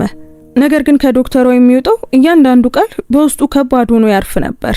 ዶክተር ካርተር ሲጨርሱ አንዲት ነርስ በሚቀጥለው ክፍል ለቴዎ ጭማቂና የመሳያ ወረቀቶች ስትሰጠው ኢታንና ኤሊናን በግል ለማነጋገር ጠየቁ። ዶክተር ካርተር እጃቸውን አጣመሩ። ቴዎ ጥሩ ልጅ ነው። መደበኛ ምግብ፣ እረፍትና ቫይታሚኖች እንዲሁም መረጋጋት ያስፈልገዋል። እዚህ ያለው ነገር ሁሉ ከእርዳታ በላይ አይደለም። ኢታን አንድ ጊዜ ራሱን ነቀነቀ። ኤሌናስ? የዶክተሩ አገላለጽ ረገብ አለ። ደክማለች። በአካል ብቻ ሳይሆን በጣም ብዙ ነገር ለረጅም ጊዜ ስትሸከም ቆይታለች። የእረፍት ማጣት፣ የተመጣጠነ ምግብ እጥረት፣ የማያቋርጥ ጭንቀት። በቀጥታ ኢታንን ተመለከቱት። ርህራሄ አያስፈልጋትም፣ እረፍት ነው የሚያስፈልጋት። ኤሌና አፍራ አይኖቿን ዝቅ አደረገች። ኢታን ግን ከአፍረት የበለጠ ጥልቅ የሆነ ነገር ተሰማው። ጸጸት። ተራው አይነት አይደለም። አንድ ሰው ዝም ብሎ የሚያልፈውም አይነት አይደለም። ይህ እስከ አጥንት ድረስ ዘልቆ የሚገባ አይነት ነበር። ከክሊኒኩ ከወጡ በኋላ ኤሌና ከህንጻው ውጪ ቆመች። አመሰግናለሁ አለችው በቀስታ። አሁን ወደ ቤታችን መሄድ እንችላለን። ኢታን ራሱን ነቀነቀ። አይ አትችሉም። ፊቷ ጠነከረ። አሁን ወደ ቪላዬ እየወሰድኩሽ አይደለም አለ በፍጥነት። ለዛ በጭራሽ እንደማትስማሚ ያውቃለሁ። ለምን እንደሆነም ይገባኛል። በጥንቃቄ አየችው። ግን አንድ ቦታ አግኝቻለሁ ሲል ቀጠለ። ትንሽ ቤት፣ ሞቃትና አስተማማኝ ነው። ከእናቴ ጋር የተገናኘ ማንም ሰው ስለሱ የሚያውቀው ነገር የለም። ኤሌና ፈጠጠችበት። ቀድሞውኑ አዘጋጅተህ ነው? አዎ። በጣም አሳስቦሃል ማለት ነው? አዎ። ለ8 ዓመታት በጣም ጥቂት ነው ያሰብኩት።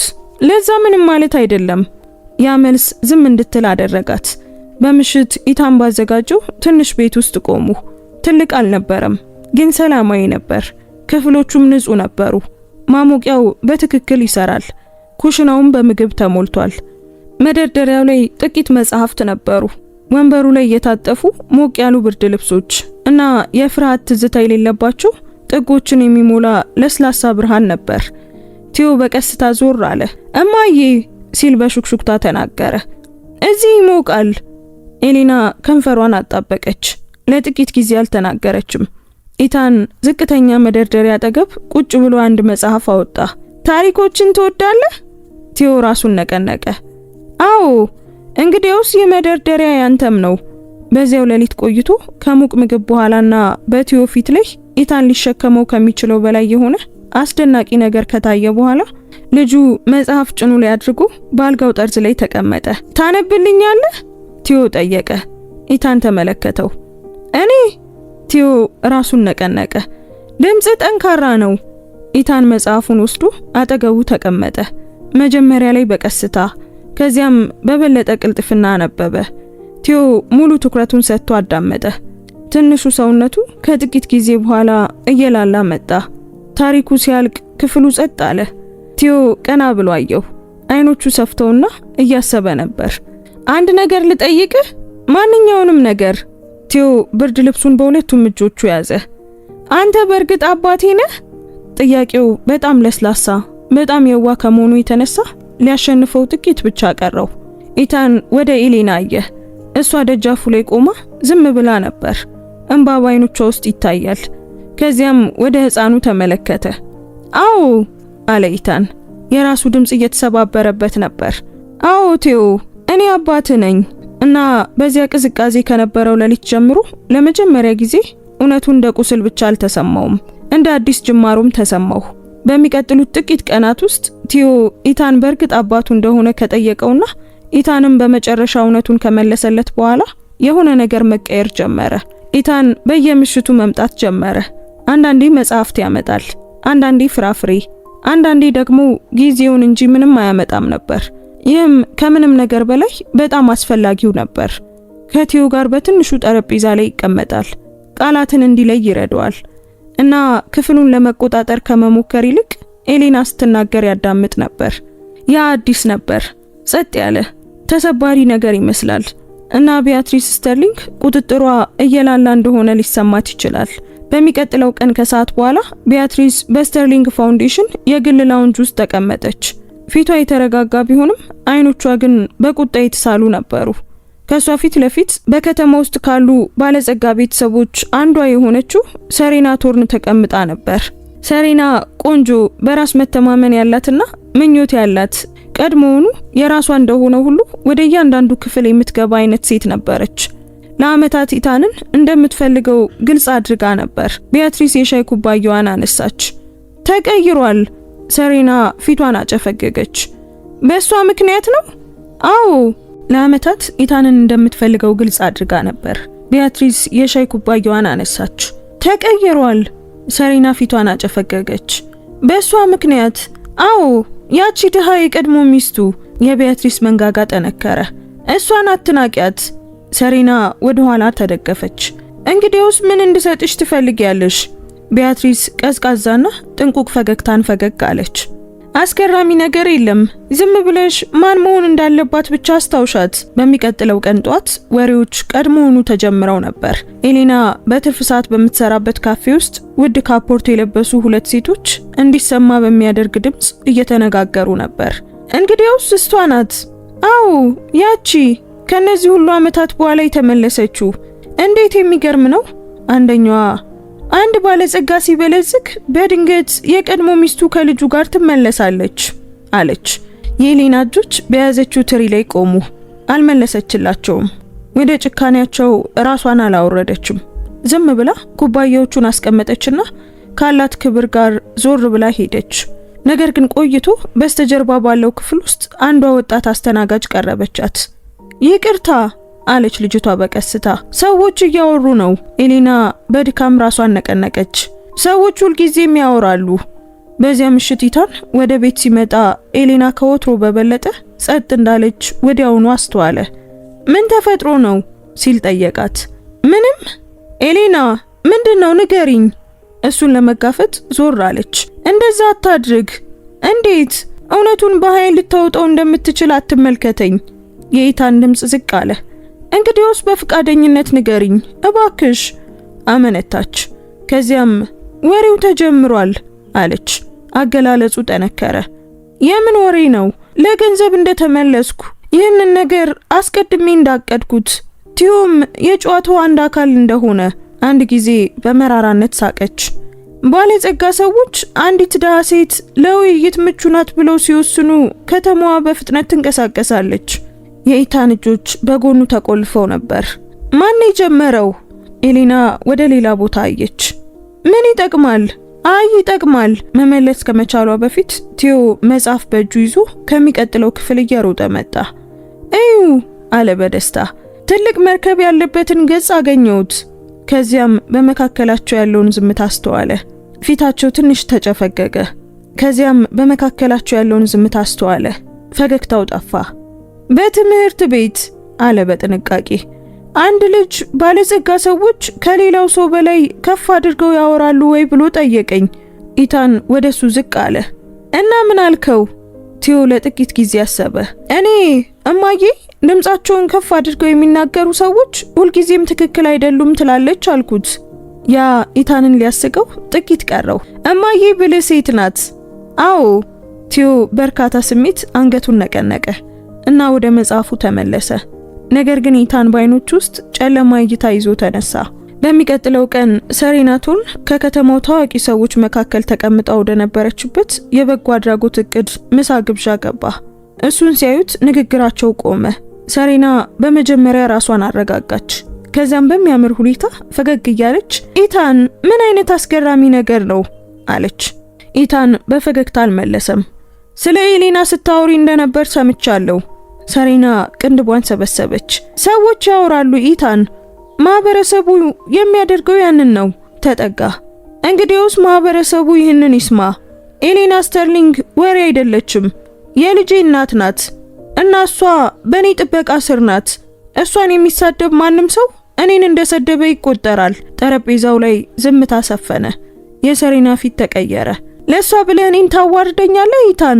የኢታን ድምጽ ልክ እንደ በረዶ ነበር። አይ አንቺ ራስሽ ነሽ ራስሽን ያዋረድሽው። እሱ በወጣበት ጊዜ መልእክቱ ከወሬው በበለጠ ፍጥነት መሰራጨት ጀምሮ ነበር። በዚያ ምሽት ኢታን ሸቀጣ ሸቀጦችን በሚያስቀምጥበት ጊዜ ኤሌና በኩሽናው ጠረጴዛ አጠገብ ቆማ ነበር። ተከላከልክልኝ አለች በቀስታ። አዎ። ለምን? መልሱ ግልጽ መሆን ያለበት ይመስል ተመለከታት። ምክንያቱም ከዓመታት በፊት ማድረግ የነበረብኝ ነገር ስለነበር ነው። የኤሌና አይኖች ረገብ አሉ። ግን ሙሉ በሙሉ አይደለም። ያን ሁሉ ለመፈወስ አንድ ደፋር ቅጽበት ብቻ በቂ አልነበረም። ባንተ ላይ ለውጥ አይቻለሁ ኢታን አለች። እንግዲያውስ ለውጡን እመኙ። አይኖቹን ለረጅም ጊዜ ተመለከተች። ማመን እፈልጋለሁ በሹክሹክታ ተናገረች። ነገር ግን አንተን ማመን መፈለግና እንደምችል ማወቅ አንድ አይደሉም እና ኢታን አሁን ሊጋፈጠው የሚገባው እውነት ያ ነበር። ፍቅር በአንድ ታላቅ ቅጽበት የሚመለስ አልነበረም፣ በአንድ አስቸጋሪ እርምጃ የሚመለስ እንጂ።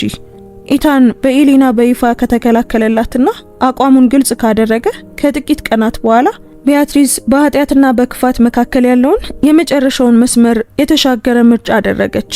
በተረጋጋ ፊቷ በስተጀርባ ቁጣ እየነደደ በዝምተኛው ቪላዋ ተቀመጠች። ኩራት ሁልጊዜም ጓሻዋ ነበር፣ ቁጥጥር ሁልጊዜም መሳሪያዋ ነበር። አሁን ግን ሁለቱም ከእጇ እያመለጡ ነበር። ሰሬና በዚያ ጧት ስትደውል የቢያትሪስ ድምጽ ከምን ጊዜውም በላይ ቀዝቃዛ ነበር።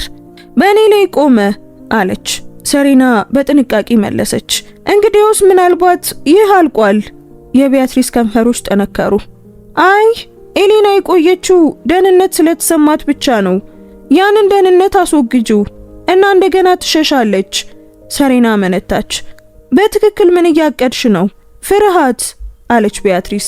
ፍርሃት ብቻ። በዚያ ቀን ከሰዓት በኋላ ኤሌና 2 መንገድ ራቅ ብሎ ከሚገኝ ሱቅ ዳቦ ለመግዛት ከትንሿ ቤት ወጣች። ኢታን ቀደም ብሎ በሹፌር ሸቀጣ ሸቀጦችን ልኮ ነበር። ነገር ግን እሷ አንዲት ተራ የህይወት ክፍልን ለራሷ ማቆየት ፈለገች።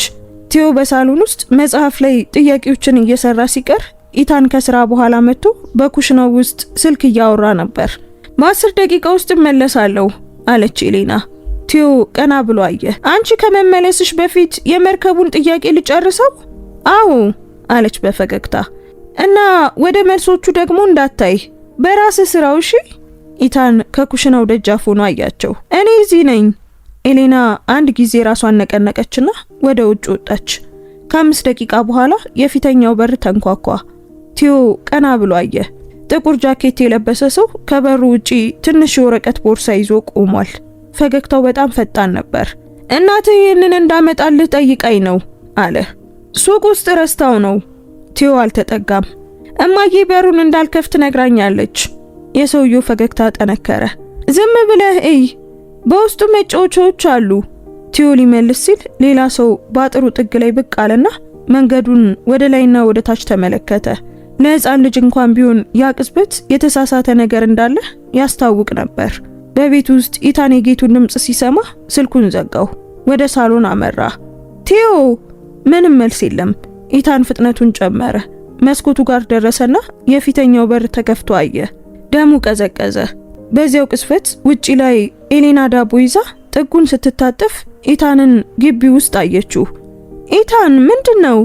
እርሷ ከዚህ በፊት ኢታን ላይ አይታው የማታውቀውን ነገር አየች። ቲዮ የት ነው? ዳቦ ከእጇ ላይ ወደቀ። ለአንድ አስፈሪ ሰከንድ ሁለቱም ትንፋሽ አላወጡም ነበር። ከዚያም ኢታን በጎን በኩል ባለው መተላለፊያ ላይ እንቅስቃሴ አየ። አንደኛው ሰው ወደ ቆመች መኪና እየተጣደፈ ነበር። ነገር ግን ቲዮ በቅፍ ውስጥ አልነበረም።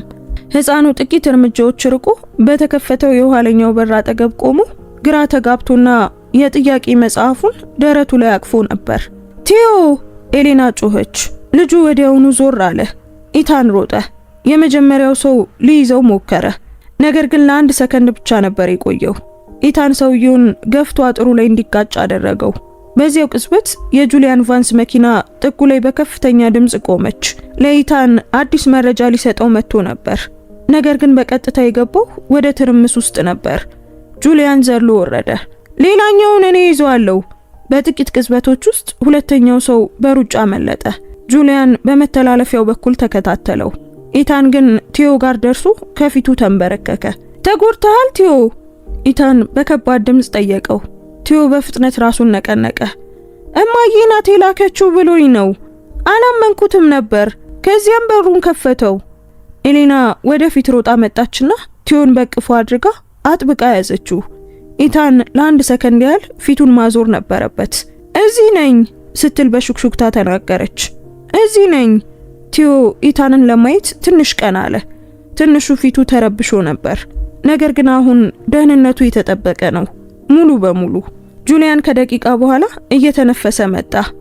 አንዱ አመለጠ። የታርጋ ቁጥሩን ግን ይዤዋለሁ። ኢታን ቀስ ብሎ ተነሳ። አይኖቹ ኤሌና ከዚህ በፊት አይታው በማታውቀው ንዴት ጨልመው ነበር። ይህ የሷ ስራ ነው አለ። ኢታን ማንን ማለቱ እንደሆነ ኤሌና አስቀድማ ታውቃለች። ፖሊሶች መጥተው ከሄዱ በኋላ እና እያንዳንዱ በርና መስኮት 2 ጊዜ ከተረጋገጠ በኋላ ቤቱ እንደገና ጸጥ አለ። ቲዮ ሶፋው ላይ ከኢታን አጠገብ ተቀምጦ አሁንም የጥያቄ መጽሐፉን እንደያዘ ነው። ከዚያም ሳይታሰብ ወደ ኢታን ተጠግቶ በሁለቱም እጆቹ አቀፈው። ኢታን ደነዘዘ። አባዬ አለ ቲዮ በቀስታ። ቃሉ ለመጀመሪያ ጊዜ የመጣው ከጥያቄ ሳይሆን ከእምነት ነበር። በፍጥነት መጣ። ኢታን አይኖቹን ጨፈነ። አንዱ እጁን በጥንቃቄ በልጁ ጀርባ ላይ አሳረፈ። ሁልጊዜም በፍጥነት እመጣለሁ ልጄ። ከክፍሉ ማዶ ኤሌና ተሰበረች። በከፍተኛ ድምጽ ወይም ድራማዊ በሆነ መንገድ ሳይሆን ሙሉ በሙሉ ነበር የተሰበረችው። ደክሞኛል ኢታን ስትል በእንባ መካከል በሹክሹክታ ተናገረች። በፍርሃት መኖር ሰልችቶኛል። እሱ ተነስቶ ክፍሉን አቋረጠ። ሲናገር ድምጹ ካሁን በኋላ የቢሊነር አልነበረም። ወደ እውነት የተመለሰ የሰው ልጅ ድምጽ ብቻ ነበር። አውቃለሁ፣ ይቅርታ አድርጊልኝ። በገንዘብ ወይም ላረጋግጣቸው በማልችላቸው ቃላቶች አይደለም፣ በውስጤ ባለው ነገር ሁሉ ይቅርታ ጠይቅሻለሁ። አይኖቿን ተመለከተ። ከዛሬ ጀምሮ ከጎንሽ እቆማለሁ፣ እጠብቃለሁ እና አብሬ እኖራለሁ። እና ለመጀመሪያ ጊዜ ኤሌና እውነት እንደሆነ አመነች። በሚቀጥለው ቀን ጧት ቲዮ ከኢታን ጋር ከተጣበቀና ለመጀመሪያ ጊዜ አባዬ ብሎ ከጠራው በኋላ ኢታን እንደተጎዳ ልጅ ማሰብ አቆሞ እንደ አባት መስራት ጀመረ። በ8 ሰዓት ጁሊያን ቫንስ በኢታን የጥናት ክፍል ውስጥ ጠረጴዛው ላይ የተዘረጋ ትልቅ ፋይል ይዞ ነበር። የግል መርማሪው ፊት ከባድ ነበር። የታርጋ ቁጥሩን ተጠቅሜያለሁ። መኪናው በሐሰት ስም የተከራየ ነው። የክፍያ መንገዱም ወደ አንድ የሽፋን አካውንት ያመራል። ኢታን ቀና ብሎ አየ። ቢያትሪስ። ጁሊያን ሌላ ሰነድ ወደፊት ገፋ። በቀጥታ አይደለም፣ ነገር ግን የሽፋን ኩባንያው ከሷ የቀድሞ ረዳቶች ከአንዷ ጋር ይገናኛል። የኤሌና ደብዳቤዎች ተደብቀውበት የነበረው የማከማቻ ክፍልን ከያዘችው ሴት። ኢታን ማስረጃውን ለረጅም ጊዜ ተመለከተ። የምስክሮችን ቃል፣ የባንክ መዝገቦች፣ የሃሮልድ ኑዛዜ፣ የተጠለፉት ደብዳቤዎች እና ያለፈው ቀን የመኪና ኪራይ መረጃ። አሁን ሁሉም እዚያ ነበር። ጥርጣሬ አይደለም፣ ህመምም አይደለም፣ እውነት። በእርግጥ ይህንን ሁሉ አድርጋለች አለ ኢታን በቀስታ። ጁሊያን ወዲያውኑ አልመለሰም። አዎ። ኢታን ወንበሩ ላይ ተደገፈ። ነገር ግን በውስጡ ምንም አይነት ምቾት አልነበረም። የገዛ እናቴ ሲል ጁሊያን በጥንቃቄ ተናገረ። ቆይ ምን ልታደርግ ነው? የኢታን አይኖች ጠነከሩ። ከዓመታት በፊት ማድረግ የነበረብኝን ነገር ሁሉ። ከቀትር በፊት ኢታን የቤተሰቡን ጠበቃ አገኘ። በስብሰባው ማብቂያ ላይ ቢያትሪስ ስተርሊንግ ከያንዳንዱ ቦርድ፣ ከያንዳንዱ አካውንት፣ ከያንዳንዱ ፋውንዴሽን ቢሮ እና ከኢታን ስም ጋር ከተያያዘ እያንዳንዱ የኩባንያ መብት ተወገደች። የደህንነት መግቢያ ፍቃዷም ተሰረዘ። የግል ሰራተኞቿ በድጋሚ ተመደቡ። ቢያትሪስ ወደ ኤሌና፣ ቲዮ ወይም አሁን በሰላም ወደሚኖሩበት ቤት መቅረብ እንዳትችል የህግ መመሪያዎች ተመዘገቡ። ወረቀቶች ሲጠናቀቁ ኢታን የመጨረሻውን ገጽ ያለምንም ማመንታት ፈረመ። በዚያው ከሰዓት በኋላ ወደ አደገበት ትልቅ መኖሪያ ቤት መንዳት ጀመረ።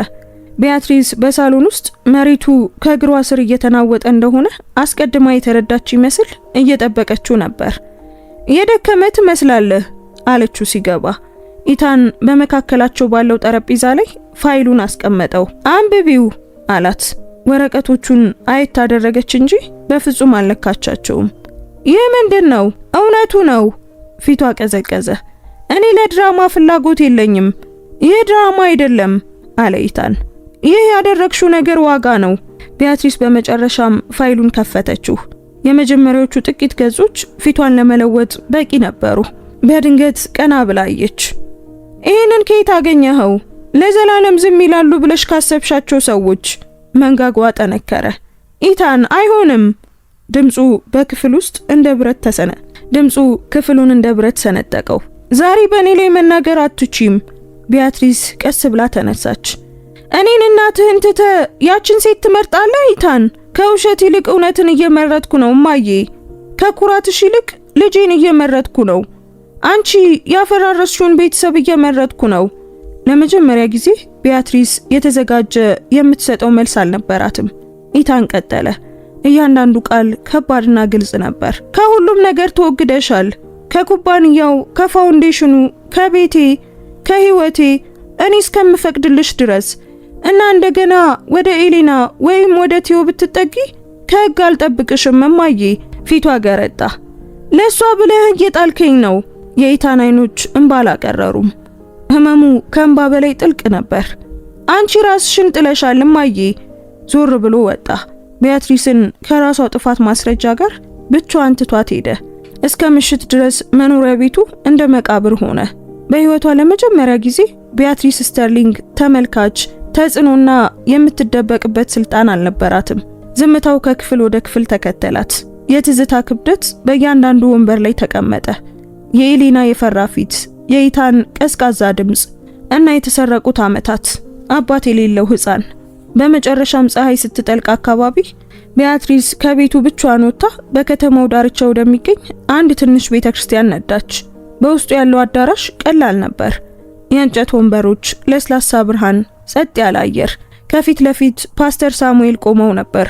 በደግነት ጥበባቸውና በማይናወጥ እምነታቸው በአካባቢው የሚታወቁት ሽበታም ጸጉር ያላቸው አገልጋይ የጎን በሩን እየቆለፉ ሳሉ አዩት። እመቤት አሉ በደግነት። ደህና ነሽ? ቢያትሪስ ተመለከተቻቸው እና ለ8 ዓመታት ቀብረው የነበረው ቃላት ፈነዳ። አይ ስትል በሹክሹክታ ተናገረች። ደህና አይደለሁም። ከአንድ ሰዓት በኋላ ከፊት ወንበር ላይ ተቀምጣ እጆቿ እየተንቀጠቀጡ ሁሉንም ነገር ተናዘዘች። ውሸቶቹን፣ ዛቻዎቹን፣ ገንዘቡን፣ ደብዳቤዎቹን፣ በአንዲት ወጣት ነፍሰ ጡር ሴት ላይ የዘራችውን ፍርሃት፣ በውሸት ያጠነከረችውን ልጇን። ፓስተር ሳሙኤል ሳይረብሹ አዳመጧት። ስትጨርስ አንገታቸውን ደፍተው በጸጥታ ኃይል ጸለዩላት። ከዚያም እንዲህ አሏት። ሐዘን መጀመሪያ እንጂ ማስረጃ አይደለም። ቢያትሪስ በእንባ መካከል ቀና ብላየች። ንስሐሽ እውነተኛ ከሆነ አሉ በመቀጠል በጸጸት ጀርባ መደበቅሽን ማቆም አለብሽ። እውነቱን ተናገሪና ይቅርታ ጠይቂ። ጊዜ ባለሽ ሰዓት ተለወጪ እና በዚያች ትንሽ ቤተክርስቲያን ዝምታ ውስጥ ተቀምጣ ቢያትሪስ ስተርሊንግ በመጨረሻ ወደ ሆነችው ሴት ፊት ለፊት ተጠጋች። በዚያው ምሽት ፓስተር ሳሙኤል ሐዘን ብቻውን በቂ እንዳልሆነ ከነገሯት በኋላ ቢያትሪስ ስተርሊንግ ወደ መኖሪያ ቤቷ ተመልሳ ዝምታን ተጋፈጠች። ምንም አይነት አገልጋይ፣ ቻንዲለር እና ሀብት ሊያለሰልሰው የማይችል ዝምታ። ለዓመታት ያ ቤት ይታዘዛት ነበር። ስትቀርብ በሮች ይከፈቱ ነበር። ስትገባ ሰዎች ድምጻቸውን ዝቅ ያደርጉ ነበር። ቃሏ ክፍሎቹን ይገዛ ነበር። ግን በዚያ ምሽት አይደለም። በዚያ ምሽት እያንዳንዱ እርምጃዋ ልክ እንደ ፍርድ ይሰማ ነበር።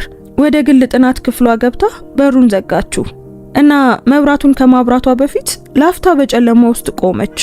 ሞቃት ብርሃኑ በሚያብረቀርቅ እንጨት፣ ውድ መጋረጃዎች፣ በፍሬም ውስጥ ባሉ የቤተሰብ ፎቶዎችና ኢታን በአንድ ወቅት በልደት ቀኗ በገዛላት የብር እስክሪብቶ ላይ አረፈ። ቢያትሪስ አፈጠጠችበት። ከዚያም ተቀመጠች። ከፊት ለፊቷ አንድ ወረቀት ተዘርግቷል። እጇን በላዩ ላይ አንጃበበች። ነገር ግን ወዲያውኑ አልጻፈችም። ኩራት አሁንም በውስጧ ይታገላል። ኩራት ሁልጊዜም ይታገላል። ኩራት ትክክል እንደሆነች የነገራት ድምጽ ነበር። ኩራት ኤሌና ከነሱ በታች እንደሆነች የነገራት ድምጽ፣ ሁሉንም ነገር ያጠፋው ድምጽ ነበር። በመጨረሻም ቢያትሪስ እስክሪብቶን አነሳች። ኢታን ስትል ተናገረች። ልክ የልጇን ስም የመጥራት መብት ገና እንዳላት ለመፈተን ይመስል ነበር። ከዚያም ጀመረች። ጽሑፏ መጀመሪያ ላይ ቀርፋፋ ነበር። ከዚያም ፈጠነ። ከዚያም እየተንቀጠቀጠ መጣ። ኤሌናን ለመጀመሪያ ጊዜ ስላየችበትና ያለምንም ምህረት ስለፈረደችበት ቀን ጻፈች። ጥበብ ብላ ስለጠራችው ጥላቻ ጻፈች። ስለ ሐሰተኛው የባንክ ዝውውር፣ ስለከፈለችው ሹፌር፣ ስላደረገችው ዛቻና ስለጠለፈቻቸው ደብዳቤዎች ጻፈች። ለ8 ዓመታት የካደችውን እውነት ጻፈች። በአንድ ወቅት አቆመችና አፏን ያዘች። አምላኬ ሆይ ስትል በባዶ ክፍል ላይ በሹክሹክታ ተናገረች። ምንድነው ያደረኩት? ነገር ግን ገጹ ይጠባበቅ ነበር እና ራሷን እንድትቀጥል አስገደደች። መጀመሪያ ለኢታን ጻፈች። ልጄ፣ ከደስታ ይልቅ ቁጥጥርን ስለፈለኩ ህመምህን ወደ መርዝ ለወጥኩት። ከዚያም ለኤሌና ጻፈች። አንቺ ይህንን ቤተሰብ በጭራሽ አልከዳሽም። እኔ ነኝ የከዳሁት። አቆሰልኩሽ፣ አዋረድኩሽ፣ እናም ከሚወድሽ ሰው ነጠልኩሽ። የኔ ያልሆኑትን ዓመታት ካንቺ ሰርቄያለሁ። ቲዮስም ጋር ስትደርስ እንባዋ በነጻነት መፍሰስ ጀመረ። ለልጁ ንገሩት፣ አያቱ ገና መናገር ሳይጀምር በደል አድርጋበታለች። አባቱን ስለሰረኩበት ይቅርታ እንደምጠይቀው ንገሩት። እኩለ ሌሊት አካባቢ ቢያትሪስ እስክሪብቶን አኖረችና ደብዳቤውን ከመጀመሪያው እስከ መጨረሻው አነበበችው። ምንም አይነት ውሸት፣ ምንም አይነት ሰበብ አልቀረም፣ እውነት ብቻ። ትንሽ ቆይቶ በሩ ላይ ለስላሳ ማንኳኳት ተሰማ። ቤተሰቡን ለብዙ ዓመታት ያገለገለችው ወይዘሮ ቤል የተባለች አረጋዊ የቤት ሰራተኛ ነበረች። እመቤት አለች በደግነት። ሻይ ላምጣልሽ? ቢያትሪስ ቀና ብላየች። ፊቷ ገርጥቷል፣ የሆነ ነገር ተለውጧል። አይ አለች በቀስታ። ኢንቨሎፕ ብቻ አምጪልኝ። ወይዘሮ ቤን አንዱን ይዛ ተመለሰች። ቢያትሪስ ደብዳቤውን በጥንቃቄ አጥፋ በውስጡ ከተተችው። ከፊት ለፊቱም ሁለት ስሞችን ጻፈች፣ ኢታንና ኤሌና። ወይዘሮ ቤል አመነታች። ጠዋት እንዲደርስልሽ ትፈልጊያለሽ? ቢያትሪስ ኢንቨሎፑን ለረጅም ጊዜ ተመለከተች። ከዚያም ራሷን ነቀነቀች። አይ አለች፣ እኔ ራሴ መውሰድ አለብኝ። በሚቀጥለው ጠዋት ሰማዩ ግራጫማና ጸጥ ያለ ነበር። ቢያትሪስ እንደ ጋሻ ለብሰው የነበረውን ኩራት ትታ በቀላል ልብስ ተኳኳለች። ጌጣጌጥ፣ ውድ ሽቶ የለም፣ ትርኢት የለም። ከመውጣቷ በፊት ኢታን ወጣት በነበረበትና ዓለምን ገና በለሰለሱ አይኖች በሚመለከትበት ጊዜ የተነሳው የቤተሰብ ፎቶግራፍ ስር ቆም አለች። ፍሬሙን በቀስታ ነካችው። እናትህ ነበርኩ ስትል በሹክሹክታ ተናገረች። ደስታህን መጠበቅ ነበረብኝ። ከዚያም ወጣች። ጉዞ ረጅም አልነበረም። ነገር ግን ቢያትሪስ ቤቱ ጋር በጭራሽ አልደረሰችም። ጥሪው የመጣው ከቀትር በፊት ነበር። ኢታን ከኤሌና ጋር ኩሽና ውስጥ ነበር። ቲዮ ጠረጴዛው ላይ ተቀምጦ ሰማያዊ መስኮቶች ያሉት መርከብ እየሳለ ነበር። ስልኩ ሲጠራና መልሱ ሲሰማው ቀስ በቀስ ፊቱ ገረጣ። ኤሌና ቆመች። ኢታን! ስልኩን ቀስ ብሎ አወረደ። ምን ተፈጠረ? ኤሌና ጠየቀች። ድምፁ ጸጥ ያለና ባዶ ነበር። አደጋ ደርሷል። የኤሌና እጅ ወደ አፏ ሄደ። እሷ ንግግሯን መጨረስ አልቻለችም። ኢታን አንዴ ራሱን ነቀነቀ። ለጥቂት ጊዜ ክፍል ውስጥ ምንም ድምፅ አልነበረም። ከዚያ በሩ ተንኳኳ። ኢታን በሩን ሲከፍት ፓስተር ሳሙኤል የታሸገ ኢንቨሎፕ በሁለቱም እጆቻቸው ይዘው ቆመው ነበር። አይኖቻቸው በሐዘን ተሞልተዋል። ወደዚህ እየመጣች ነበር አሉ ፓስተሩ በቀስታ። ይህ እንዲደርሳችሁ ፈልጋ ነበር። ኢታን ኢንቨሎፑን ዝቅ ብሎ አየ። ስሙ እዚያ ነበር፣ የኤሌናም ጭምር። እና በዚያ ህመም በሞላበት ጸጥታ ውስጥ ህፃኗውንም ጠረጴዛው ላይ በደህንነት እያለ እና እውነቱ በመጨረሻ እጃቸው ሲገባ ኢታን ደረቱን የሚያም ነገር ተረዳ። እናቱ ትህትናን ለመምረጥ በጣም ረጅም ጊዜ ጠብቃ ነበር። ነገር ግን ከመጨረሻው በፊት ምንም ቢሆን መርጠዋለች። በዚህ ረጅምና አሳማኝ ሳምንት ማብቂያ ላይ ቢያትሪስ ይዘው የነበረው ደብዳቤ ቤቱን አስቀድሞ ቀይሮታል። ያለፈውን ስለሰረዘው አይደለም፣ በእርግጥ አልሰረዘውም። እያንዳንዱን ቁስል ስለፈወሰውም አይደለም፣ ሊፈውሰው አይችልም። ነገር ግን በመጨረሻም ውሸት ስለጠፋ ነው። በዚያ ምሽት ፓስተር ሳሙኤል ኢንቨሎፑን በኢታን እጅ ካስገቡ በኋላ ማንም ለጥቂት ጊዜ አልተናገረም። ትንሹ ቲዮ እንኳን የሆነ አስፈላጊ ነገር ክፍል ውስጥ እንደገባ የተረዳ ይመስል ነበር። በስዕል መጽሐፉ ጠረጴዛ ላይ ቆይቶ ጸጥ ብሎና ረክቶ የመስኮቱን መስኮቶች እየቀባ ነበር። አዋቂዎቹ ግን የቅጽበቱን ክብደት ተሸክመው ቆመዋል። ኢታን ኤሌናን አያት። አሁን እናንብበው። የኤሌና ጣቶች በትንሹ ተንቀጠቀጡ፣ ግን ራሷን አዎ በማለት ነቀነቀች። ሶፋው ላይ አብረው ተቀመጡ። ፓስተር ሳሙኤል በአቅራቢያው ጸጥ ብለው ቀሩ፣ ምንም ሳይጠይቁ መጽናኛን በሚሰጥ ሁኔታ። ኢታን ኢንቨሎፑን በጥንቃቄ ከፈተው። የቢያትሪስ የእጅ ጽሑፍ የማያሳስት ነበር። ጮክ ብሎ ማንበብ ጀመረ። ነገር ግን በመጀመሪያው ገጽ ላይ ድምፁ ሊከዳው ሞከረ። ልጄ ብሎ አነበበና አቆመ። ኤሌና እጁን በቀስታ ነካችው። ጊዜ ውሰድ። ኢታን ተንፍሶ ቀጠለ። ደብዳቤው ኩራት ሲገዛት ቢያትሪስ ለመናገር ያልፈለገችው ሁሉ ነበር። የተደረገውን ክፍያ ተናዛለች። ዛቻዎቹን፣ የደበቀቻቸውን ደብዳቤዎች፣ ኤሌና ትዳሯን በጭራሽ እንዳልካደችና ቲዮ በሷ ጭካኔ ምክንያት ከአባቱ ጋር አመታትን እንዳጣ ተናዘዘች። በአንድ ወቅት የኢታን ድምፅ ሙሉ በሙሉ ተሰባበረ። ኤሌና ደብዳቤውን ተቀበለችው። ቆይ እኔ ልቀጥለው። የሚቀጥለውን ክፍል በቀስታ አነበበች። ልብሽን ሳላውቅ ፈረድኩብሽ ኤሌና። እውር ስለነበርኩ ደግነትሽን እንደ ድክመት ቆጠርኩት። ይቅርታ ጠይቃለሁ፣ ምንም እንኳን እንደማይገባኝ ባውቀውም። የኤሌና አይኖች በእንባ ተሞሉ፣ ግን ማንበቧን ቀጠለች። ከዚያም ስለ ቲዮ የሚገልጸው ክፍል መጣ። ለልጁ አያቱ ተሳስታ እንደነበር ንገሩት። ከዚህ ውስጥ አንዳችም የሱ ጥፋት እንዳልሆነ ንገሩት። የጎዳውትን ቤተሰብ አምላክ በቸርነቱ እንዲመለከት ጸልያለሁ በሉት። ደብዳቤው ሲያልቅ ክፍሉ እንደገና ጸጥ አለ። ኢታን አንገቱን ደፋ። ኤሌና ገጾቹን በጥንቃቄ አጥፋ በሁለቱም እጆቿ ያዘች። ፓስተር ሳሙኤል ከመናገራቸው በፊት ትንሽ ጠበቁ። እውነቱ አሁን ወደ ቤቱ ገብቷል። እውነቱ አሁን ወደ ቤቱ ገብቷል አሉ በደግነት።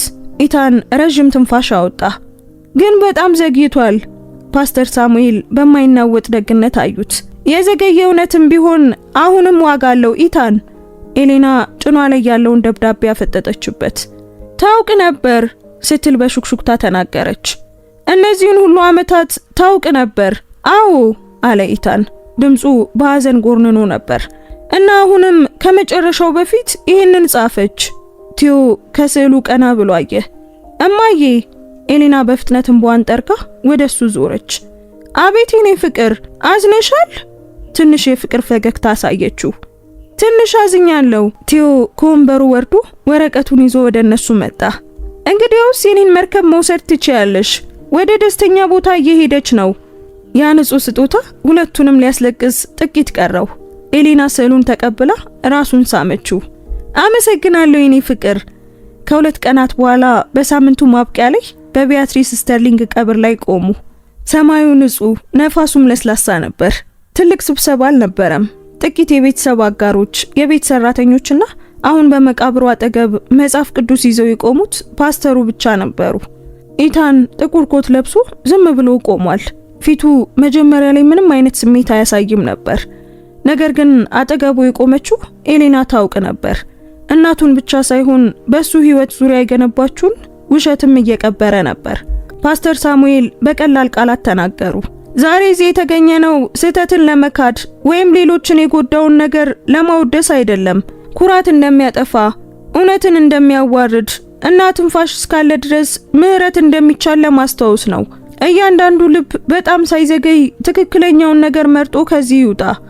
ኢታን ላፍታ አይኖቹን ጨፈነ። ከጸሎቱ በኋላ ለመጨረሻው ጸጥታ የሰፈነበት ቅጽበት እዚያው ቆዩ። ኤሌና እጇን በእጁ ውስጥ ከተተች። እሱም አጥብቆ ያዛት። ምን እንደሚሰማኝ አላውቅም ሲል ኢታን አመነ። ሁሉንም ነገር ዛሬ ማወቅ የለብህም አለች ኤሌና በቀስታ።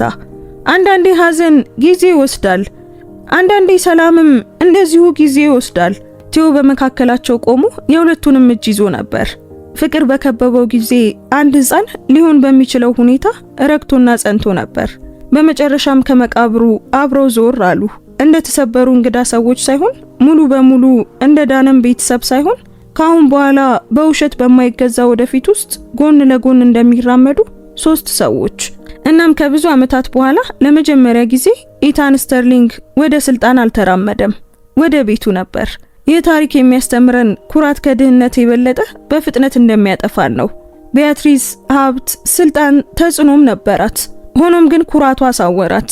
ኤሌናን በባህሪዋ ፋንታ በደረጃዋ ፈረደችባት እና ያ ነጠላ ውሳኔ የሶስት ሰዎችን ህይወት አበላሸ።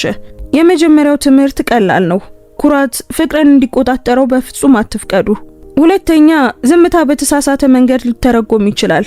ኢታን ጥልቅ ጥያቄዎችን ሳይጠይቅ ያየውን ነገር አመነ። አንዲት ንግግር የ8 ዓመት ህመምን ሊያድን ይችል ነበር። መግባባት ትልቅ ዋጋ አለው። ግምቶች ቤተሰብን ያፈርሳሉ። ሶስተኛው፣ ይቅርታ ውጤቶችን አያጠፋም፣ ነገር ግን ልብን ነፃ ያወጣል። የቢያትሪስ ንስሐ ዘግይቶ መጣ፣ ነገር ግን እውነት ቢዘገይም ዋጋ ነበረው። ኑዛዜው ጉዳቱን አልመለሰውም፣ ነገር ግን ውሸቱን እንዳይቀጥል አደረገው። አንዳንዴ ፍትህ በህዝብ ፊት መዋረድ አይደለም፣ አንዳንዴ ጸጥ ያለ እውነት ነው። አራተኛም እንጨምር፣ ፍቅር መጠበቅ አለበት። ኢታን ስልጣን ያለው ቢሆንም ቤተሰብን መከላከል አለመቻል ምን ማለት እንደሆነ ተረዳ እና በመጨረሻም ልጆች ሰላም ይገባቸዋል። ቲዮ በአዋቂዎች በተፈጠረው ጦርነት ውስጥ እሱ ንጹህ ልጅ ነበር። የኛ ውሳኔዎች ልጆች የሚያድጉበትን ዓለም ይቀርጻሉ፣ ይወስናሉ። ትህትናን ቀድማችሁ ምረጡ፣ እውነትን በፍጥነት ምረጡ፣ ፍቅርን ደግሞ በየቀኑ ምረጡት። ብዙ ቤተሰቦች የሚፈርሱት ፍቅር ስለሌለ ሳይሆን ኩራት በመካከላቸው ስለሚቆም ነው። ቢያትሪስ በመጀመሪያ ጭራቅ አልነበረችም። ቁጥጥር ከርህራሄ በላይ እንዲሆን የፈቀደች እናት ነበረች። ኢታንም ክፉ አልነበረም። የቆሰለና ህመሙን የሚያረጋግጥለትን ነገር ለማመን በጣም የቸኮለ ነበር። ኤሌናም ደካማ አልነበረችም። በዝምታና በጥንካሬ ተርፋለች። ነገር ግን እዚህ የሚጠይቃችሁ አንድ ነገር አለ። ትልቁ ጥፋት የማን ይመስላችኋል? የቢያትሪስ ኩራት፣ የኢታን ሳይጠይቅ ማመን፣ ወይስ የኤሌና በጣም ረጅም ጊዜ ዝም ማለት? ወይስ ጥልቅ የሆነው ችግር የጀመረው ኢታን ካደገበት መንገድ ነው? እና እንዲህ ያለ ነገር በእውነተኛ ህይወታችሁ ላይ ገጥሟችሁ ያውቃል? አይታችሁ ታውቃላችሁ? እስኪ ኮሜንት ላይ ሐሳብ አስተያየታችሁን ስጡን። ውድ ቤተሰቦቻችን የዛሬው ታሪካችን ይህን ይመስል ነበር።